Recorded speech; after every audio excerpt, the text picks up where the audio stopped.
मी खालती आलो ह्यांना घेऊन जायला. यांनी भोगरे सगळे वोटिंग केलेत आणि त्या ह्या जगामध्ये ते लाईच आहेत. त्यांना मी घेऊन जाणार. एकाचं वय 117, 124, 90 वर्षाचे, 80 वयाचे कुठं आहेत ते लोक आणि ते मतदान करतात आणि त्यांना मी घेऊन जाणार. जेव्हा जेव्हा माझी जवळ लागेल या धर्तीवर मी येत राहीन.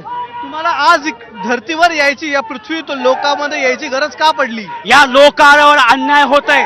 माझ्या ह्या बहिणीवर, माझ्या भावावर, या आई बहिणीवर त्यांच्या अत्याचार होतात. लहान लहान लेकराचे मृत्यू पण होतात खूप जागी ह्यांच्या चुकीच्यामुळं.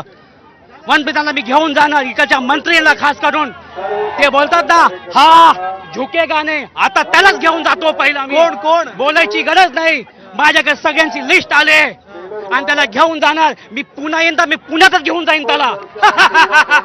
पण तुम्हाला पण मतदार यादीतला घोळ तुम्हाला पण कळला का? मला कळलं. अहो यमराजचे नाव पण टाकले 2-2, 3-3 जागी. या जगामध्ये यमच नाही, तिथे यमचं पण नाव आलं त्या जागी. मला पण नाही सोडलं तर मी त्यांना कसं काय सोडू? म्हणून तुम्ही आला. म्हणून मी आलोय. जेव्हा जेव्हा जनतेला इथं जरूर लागेल तेव्हा तेव्हा येईन. पुऱ्या महाराष्ट्र कोपऱ्यामध्ये मी तिथं पोहोचेन माझ्या लोकांपायी.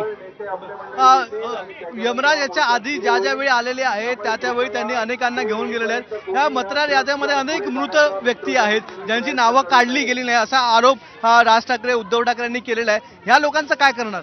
त्या लोकांचं ते व्यक्ती बरोबर बोलतात. त्यांनी एकाचं साले काले काढून कोण व्यक्ती हाय कोण नाही म्हणून तो मी आलोय. ते कसं काय वोट करतात वरी बघतो. माझ्याकडे पुरी लिस्ट आले. ते व्यक्ती अजून वरीच आलेत नाही, तिथंच वोट करतात.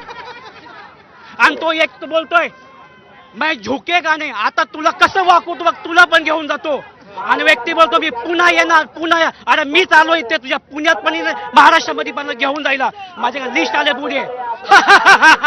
यमराज आहेत आपल्या बरोबर आणि त्यांच्याकडे एक लिस्ट आलेली आहे. या लिस्ट मध्ये अशी लोक आहेत ज्यांची नावं ही ते मयत झाल्यानंतर देखील निवडणूक आयोगाच्या लिस्ट मध्ये आहे. अजूनही ते मतदान करतात. म्हणून त्या लोकांना घेऊन जाण्यासाठी खास यमराज आजच्या या मोर्चामध्ये सहभागी व्हायला आलेले आहेत. कॅमेरामन विनयसह अक्षय भाटकर, एबीपी माझा, मुंबई.